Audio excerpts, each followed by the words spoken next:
CCN news 24 के सभी दर्शकों को मेरा नमस्कार। दर्शकों, मैं इस वक्त भारत की राजधानी दिल्ली के जंतर मंतर पे मौजूद हूँ और मेरे साथ अभी कैप्टन मोहन लाल जी है, पूर्व सैनिक है। दर्शकों, जैसा कि आप लगातार 60 दिनों से हमारे चैनल पे देख रहे हैं कि पूर्व सैनिकों का धरना यहाँ पे हो रहा है।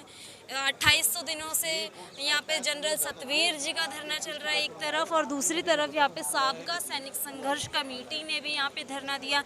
बीच बीच में कॉल्स हुई तो एक्स सर्विसमैन लीग भी आई यहाँ पर, और 2-3 कॉल्स में बड़े बड़े ऑर्गेनाइजेशन, सैन्य ऑर्गेनाइजेशन यहाँ पे धरने देते रहे हैं। और आज कुछ ऐसा पड़ाव देखने को मिला इस धरने का कि आज यहाँ पे एक तीसरा मंच भी तैयार हो चुका है, और तीसरा मंच जो है सुरेंद्र पहलवान जी के द्वारा आयोजित सुनियोजित किया जा रहा है।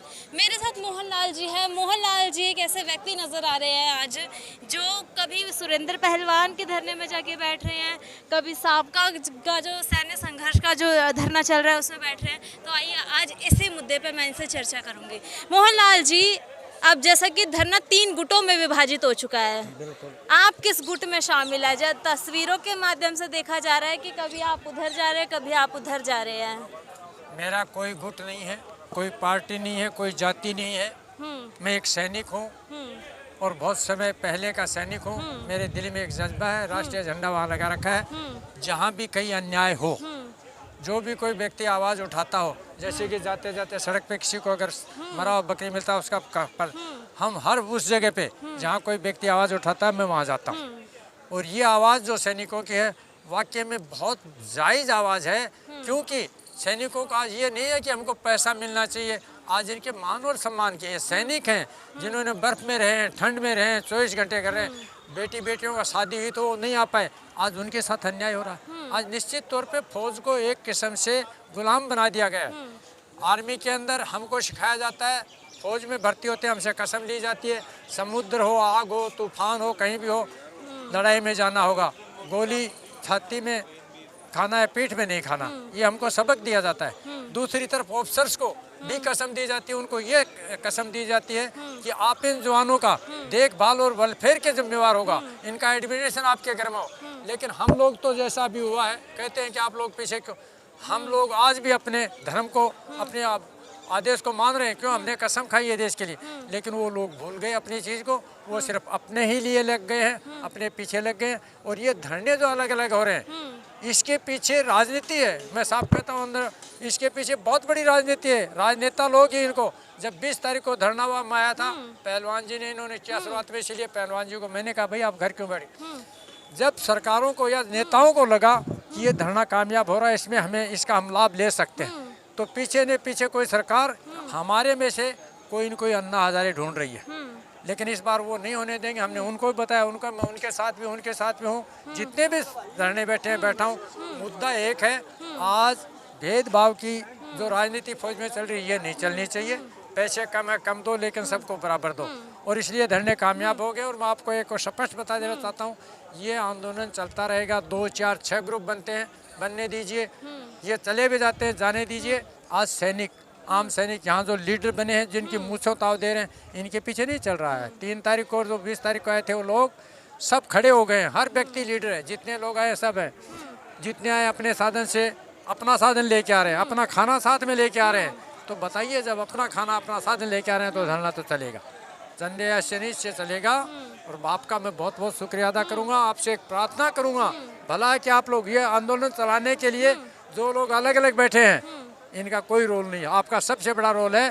क्योंकि जो कुछ हो रहा है इसकी हकीकत आम आदमी तक जा रही है, और उससे उसमें भी जोश बढ़ता है कि वाकई वो जा रहा था, मैं क्यों नहीं जा रहा हूँ। और ये देश के लिए भला है, भ्रष्टाचार खत्म होगा। आपके माध्यम से सरकार से भी कहता हूँ, आज निश्चित तौर पे पेंशन एक बीमारी बनी हुई है, पेंशन बंद कर दीजिए। लेकिन अफसरों की भी बंद करो, एमएलए और एमपी की बंद करो, सबका पेंशन बंद होना चाहिए। बुढ़ापे का सहारा है पेंशन, और आप कह रहे पेंशन बंद कर दी जाए। जो बहुत से आदमी हो रहे हैं वो भी तो हैं जिनको कुछ भी नहीं, वो कैसे जी रहे हैं। पेंशन नहीं रहेगी तो वृद्धाश्रम में वृद्धों की संख्या बढ़ जाएगी। नहीं, पेंशन रहेगा तो उसका कोई हिसाब तो होना चाहिए ना। ये थोड़ी दे, को 2 दे दो, एक को 5 दे दो, चाहे जैसे दे दो। मैं आपको सबसे बड़ी बात बताऊं, आपको सबूत के साथ। आप हम अखबार में पढ़ते हैं कि फलानी जगह एक बस एक्सीडेंट हो गई, सरकार ने मृतक को सबको 1 लाख दिया, 1 लाख दिया, घायल को 25 रुपया दिया। उसमें एमएलए मरा, एमपी मरा, गरीब, ये तो नहीं देखा जाता ना, सबको 1 लाख दिया ना। लेकिन फौज में जब जवान मरता है 9,000, ऑफिसर मरता है 30,000। देखिए कितना बड़ा, आज भी फौज के अंदर अंग्रेजों के राज चल रहे हैं, अंग्रेजों के नियम चल रहे हैं, उसको निकालना होगा। फौजी आदमी आवाज़ नहीं खोल सकता। कल परसों हमारे 4 सैनिकों को, बच्चों को, जिनकी 22 साल उम्र थी, किसी के भाई थे, बेटे थे, बहन थे, जो हुआ है आपके सामने, हमें तो क्लियर कहता हूँ, उनको मारा गया है। फौजियों ने मारा, बाहर किसी ने नहीं मारा है। आज फौज के अंदर जितना और भ्रष्टाचार, तो वो तो रिवॉल्वर चोरी हुई थी कुछ समय पहले, किसने किया? रिवॉल्वर चोरी हुई, किसने किया? बाहरी तत्वों का आगमन था ना इसमें किसने तो। किया? नहीं, उधर से फौज के अंदर से भारी तत्व राइफल ले गया। कैसे हो सकता? नहीं हो सकता, पत्ता नहीं हो सकता। फौज के एरिया में हम ही ने चोरी है राइफल, हम ही ने राइफल चोरी है, हम ही ने छुपाई है, हम ही ने मारा है। और हम ही बाद में क्यों 4 दिन क्यों बॉर्डर को बंद रखा, क्यों पत्रकार को नहीं जाने दिया, क्यों दूसरे लोगों को अंदर नहीं जाने दिया? इसलिए कि वहाँ आज भी तानाशाही है, गुलामी है। उस मामले को दबाने के लिए 4 दिन तक वो चीज़ रखा है। आज भी फौज गुलाम है। हम जो छाती ठोक के कहते हैं ना, आप लोग कि हम सैनिकों का सम्मान करते हैं, आप तो कहते हो सम्मान करते हो, लेकिन एक्चुअली सैनिक आज भी गुलाम है। किसके गुलाम है? सरकार के गुलाम है, सरकार के। सरकार के, जो भी सरकार है, सरकारों के गुलाम है। सरकारें इनको समझते हैं ये, लेकिन अब नहीं चलेगा। हाँ। धन्यवाद आपको भी धन्यवाद दूंगा, आप ही नहीं जितने भी अब ये सरकार सेना को मजबूत कर रही है, सशक्त कर रही है। मजबूर नहीं, गुलाम कर रही है। सशक्त कर रही है। कहाँ सशक्त हो रहा है? किधर सशक्त है? देखिए अभिनंदन की नहीं। वापसी कितनी अच्छी हुई थी देश ये में। देखिए वो अग्निवीर भर्ती निकाला है जी। 4 साल। जी। ऑफिसर को 4 साल क्यों नहीं? भी चलो मान लेते हैं, अच्छा है तो ऑफिसर भी 4 साल होने दो, जवान 4 साल होगा तो ऑफिसर भी 4 साल होने दो। हाँ ये तो त्रुटि है, ये है मैं ना? मानती हूँ। तो वो सबसे बड़ी त्रुटि वहाँ है। 4 साल में भ्रष्टाचार है, मैं बता रहा हूँ, सीधा भ्रष्टाचार है। 4 साल के बाद चलो उसको मान लिया भर्ती करते हैं, 100 को भर्ती करते हो, 100 को रखो, 100 को भर्ती के रखेंगे। 4 साल के बाद 75 को निकालेंगे, 25 को रखेंगे। तो आप ही बता दीजिए कौन से 25 रहेंगे? क्यों 25 रहेंगे? भ्रष्टाचार होगा वहाँ। युवाओं का रोजगार अवसर बढ़ेगा ना। हाँ तो उधर मोहनलाल जी, वहाँ अफसरों को भ्रष्टाचार भी बढ़ेगा, खुले दिल से पैसे लेंगे वो 25 से। बैटमैन जैसे सुविधा खत्म हो जाएगी ऐसे चीजों से। बैटमैन एक ऐसा चीज है, ना तो था ना है, ये भी एक नियम में कहीं नहीं है। नियम में एक ऐसा है कि पीस स्टेशन में बैटमैन नहीं होता आर्मी में। नहीं होता है। मैं बता 6 साल पहले से आवाजें उठ रही है बैटमैन के खिलाफ। मैं बताता हूँ काद्य, बैटमैन इसको बोलते हैं सहायक। बैटमैन है सहायक। बैटमैन कहे, बडी कहे, सहायक कहे, बात तो बराबर वो है सहायक मोहनलाल जी। फील्ड के अंदर जब होगा तो एक जो ऑफिसर कमांडेंट है वो कमांड कर रहा है, बाकी वो कमांड कर रहा है, तो उसके साथ एक सैनिक उसका राइफल भी उठाएगा, वो अपनी राइफल, उसको बोलते हैं सहायक। पीस के अंदर लागू नहीं है। पीस के अंदर सब अपनी मर्जी से रखते हैं।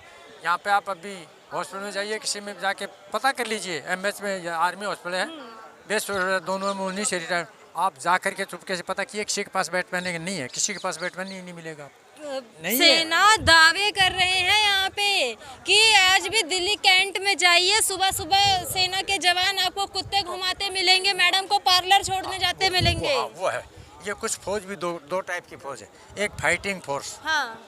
एक स्पोर्ट फोर्स। हाँ। फाइटिंग जैसे राजपूत, जाट, सिख, मराठा, जो वो फाइटिंग, ASC, AMC, ये स्पोर्ट फोर्स।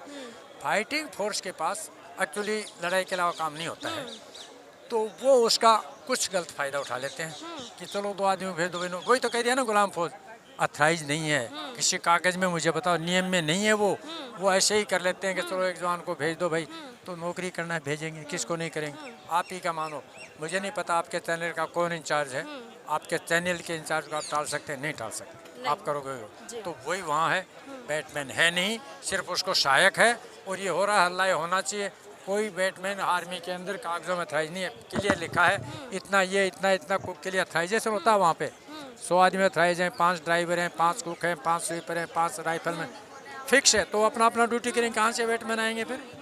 सहायक है वो भी सिर्फ अल्लाह बचाने के लिए, ये करने के लिए। सहायक का हल्ला नहीं, हल्ला ये है आज भी फौज गुलाम है। जो कुत्ता घुमा रहे हो बिल्कुल ठीक करो, ऑफिसर की सब्जी लाते हैं बिल्कुल ठीक करें, वो है तानाशाही, वो है गुलामी। मैं कह रहा हूँ ना, फौज गुलाम वही तो गुलामी है, और क्या है? तो मोहनलाल जी, इन 2 धरनों का, 2 नहीं 3 धरनों का क्या सरकार के ऊपर भी कोई प्रभाव पड़ेगा 24 के चुनावों में? पक्का पड़ेगा, ये बात तो मान लो, पक्का पड़ेगा।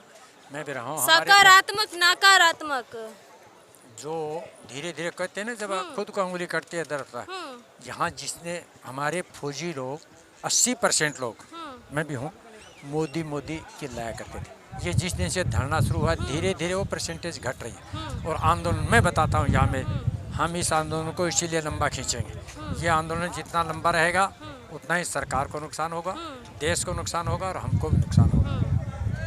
ये बात है, सरकार को पक्का नुकसान होगा। आप बताइए, जब जिसको हक मिलना चाहिए नहीं मिलेगा तो कैसे वोट दे देगा? नहीं देगा ना, कभी नहीं। और एक सैनिक की बात, रेवाड़ी की रैली का मैं गवाह हूँ। हम लोग राजस्थान से बस आए थे। मोदी जी ने जो वायदे किए थे सारे भूल गए, वो एक भी पूरा नहीं किया। तो धीरे धीरे हम लोग उसका असर तो होगा ना। अभी जब मोदी जी ने OROP दे दी, OROP 2 दे दी। वन के अंदर कैबिनेट मंत्री अनुराग ठाकुर खुले मंच से कहते हैं कि OROP 1 OROP 2 बढ़ चुकी है सब में। हाँ, यही तो बात है। वो कह रहे हैं, उनके मीडिया वाले छाप देते हैं। एक्चुअली तो नहीं दिया ना, दिया तो हम बताते हैं। किसी का पेंशन का पेबुक मंगा के देख, 14 के बाद आप किसी भी सैनिक का पासबुक होता है, उनके पास रेट पक्का होगा बैंक का। 14 के बाद किसी का पासबुक, जो 14 में तनख्वाह थी जिसकी, उसके अलावा 38% प्लस 4 42% डी आया, बाकी कुछ नहीं आया। किसी बुक में तो आएगा ना, बैंक से आती है, देखो ना किसी का। वो रोजाना कह देते हैं दे दिया, आप लोग छाप देते हो, दिया कुछ नहीं है, दिया कहीं कुछ नहीं है, नहीं कुछ नहीं। फर्स्ट खाली लॉलीपॉप फर्स्ट OROP में हमको देखो परसेंटेज में, आप तो पढ़े परसेंटेज में भेदभाव क्यों? हमको दिया 2.57, उनको दिया 2.86। नहीं क्या 81 कहते हैं। हाँ 81 वो दिया ना। परसेंटेज में भेदभाव क्यों? भी ज्यादा वाले को ज्यादा मिलेगा, कम को जैसे DA वगैरह मिलता है। अभी भी यही लड़ाई है। आज जो हमको सेकंड OROP दिया है, इसके अंदर जवानों को माइनस से लेके, देखिए माइनस से लेके 10% तक दिया। ऑफिसर्स को 20 to 35% दिया। ये बात तो ये है ना, इसको घुमा फिरा करके देख। हमारा पे कमीशन हुआ करता था, पे कमीशन खत्म करके सरकार पे फिक्सेशन पे लाई। यहाँ गड़बड़ी नहीं है क्या? ये सरकार का, मैं ये नहीं कहता दूसरी सरकार है, खत्म करना चाहती है करे, कम करना चाहती है करे, लेकिन उसका कोई नियम और तरीका होना चाहिए। हम तो ये नहीं कि एक व्यक्ति को बंद करें या करें।